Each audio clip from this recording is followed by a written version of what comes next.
ചേർപ്പ് തിരുവുള്ളക്കാവ് ക്ഷേത്രത്തിന് സമീപം യുവാവിനെ ആക്രമിച്ച് സ്വർണ്ണ മോതിരവും ഫോണും തട്ടിയെടുത്ത കേസിൽ 2 പേർ പിടിയിൽ. തിരുവുള്ളക്കാവ് സ്വദേശി നന്ദിവലം വീട്ടിൽ യദുകൃഷ്ണൻ 27 വയസ്സ്, ചേർപ്പ് പടിഞ്ഞാട്ടുമുറി സ്വദേശി കിഴക്കൂടൻ വീട്ടിൽ ആൽവിൻ 28 വയസ്സ് എന്നിവരെയാണ് ചേർപ്പ് പോലീസ് അറസ്റ്റ് ചെയ്തത്. കഴിഞ്ഞ 7-ാം തീയതി പുലർച്ചെ 1:30യോടെയായിരുന്നു സംഭവം. കറാഞ്ചിറ സ്വദേശി കവലക്കാട്ട് വീട്ടിൽ ബിനു ജോസിനെയാണ് ആക്രമിച്ചത്.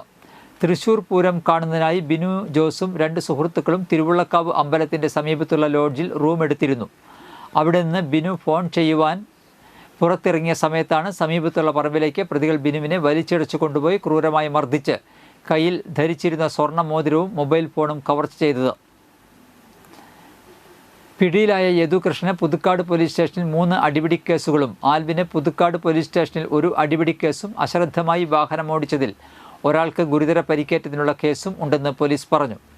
Cherpu police station inspector Ramesh, SI-മാരായ Pradeep, Sajipal, Jayakrishnan, ASI Sooraj, senior civil police ഓഫീസർമാരായ PX Soni, civil police officer Sunil എന്നിവർ ചേർന്നാണ് പ്രതികളെ അറസ്റ്റ് ചെയ്തത്.